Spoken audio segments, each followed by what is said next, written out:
адам заты чоң сыноодо турат. Ошондуктан балким бири-бирибизди сындай бергенден, күнөөлөй бергенден эчтеке чыкпас. Андыктан ар бирибиз өзүбүздүн табиятыбызга, өзүбүздүн турпатыбызга көңүл буруу маанилүү деп ойлойм. Ошондуктан кара курсак, сезимтал сергек жүрөк, акылман баш деген ырымды бүгүн окуп коюуну туура чечтим. Адамдын турпатында 3 борбор бар. Кара курсак, сезимтал сергек жүрөк, акылман баш. Булардын ынтымагы чанда байкалбай арасында жүрөт кармаш. Эң биринчи ыркты бускан албетте кара курсак. Бул какмарда нысап деген калган эмес.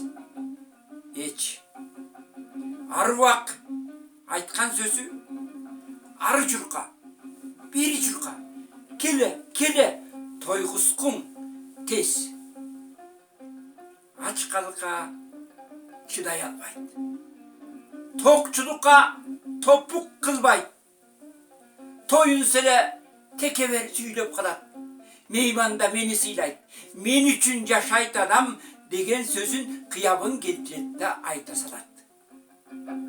Тиги экөөдөн төмөн туруп, тимеле дымагы чоң, курсактын курсант кебин атайы айтканын жок.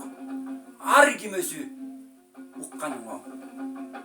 Ал эми жүрөк кургур, тынып албайт күндүр түнүндүр, же сүйөт, же жек көрөт, кайдыгер четте калбайт.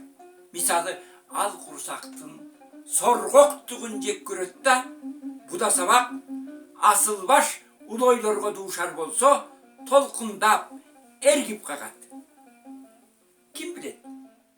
Бул жүрөктүн жакшы жагы, а балким жаман жагы, кумар менен сүйүүнүн айырмасын кээде билсе, кээде билбейт. Бир жактырып калса жүрөк оңой менен тилге кирбейт. Буга мен кандай десем? Жек көрүүдөн сүйүүсү көп жүрөктөргө таасим этем. Ал эми акылман баш, акылман болуп туруп, ай курсакка көп ие тартат, ал турсун кулдук уруп кызмат кылат. Унутуп уятыңды кылыйып, өз пайдасын ойлоп турат. Жүрөк эле күч келип мындай кезде, жүрсө да көпкө чыдап, акыры инфаркт болуп, ал куурагыр иштен чыгат. Ал эми таза жүрөк, акылман баш биригишсе, анда адам бактылуу, жетет колу көп нерсеге. Аргасыз кара курсак кандай кезде, акыры башын ийип, боштонбой ордун билип, нысап кылат тиги экөөнү. Өмүр деген ыйык жолдо адам сенден суранарым, дайым сенден суранарым, курсагыңдын кулу болбо.